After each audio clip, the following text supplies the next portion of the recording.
আসসালামু আলাইকুম বন্ধুরা, কেমন আছেন? আশা করি ভালো আছেন। তো ফেসবুকে বর্তমান ঢোকা যাইতেছে না, যে অবস্থা। ফেসবুকে ঢুকলেই জুনের সাকিব খান শিখা। তো দেশে হইলটা কি ভাই? দেশে কি ছেলেরা কি চলাফেরা করতে পারবে না? ছেলেরা কি বিয়ে শাদী করতে পারবে না? এই যদি হয় দেশের অবস্থা, তাহলে তো চলা যাবে না। তো আপনারা দেখতেছেন ভিডিওতে ছেলেদের এটা করে সেটা করে, নির্যাতন করে, এখানে কাটাকাটি সেখানে কাটাকাটি। তো এটা কি ভাই? তো আমার একটাই কথা, যে সবাইকে বিশ্বাস করতে নাই, সব নারীকে বিশ্বাস করতে নাই। দেখেন নারীরা কীরকম বেটি মানুষ।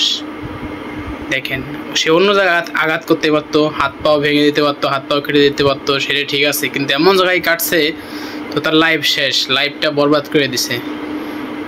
দেখেন নারীরা কি ভয়ানক ভয়ানক নারী। দেখেন মেয়ে মানুষ কি ভয়ানক। তো যাকে তাকে বিয়ে করা যাবে না, ভেবে চিনতে তারপরে বিয়ে শাদী করবেন সারা জীবনের জন্য। এটা সারা জীবনের অ্যাক্সিডেন্ট। তো তাও আবার কেটে হাতে নিয়ে তারপর আবার ভিডিও বানাইছে। বোঝেন কত বড় সাহস এদের, এটা কত বড় সাহস নিয়ে বসবাস করে। তো এদের বিচার হওয়া উচিত, কঠিন বিচার। একটা ছেলের জীবন নষ্ট করে ফেলাইছে, একটা ছেলের লাইফ নষ্ট, জীবন নষ্ট। এটা বিচার চাই আমার পক্ষ থেকে।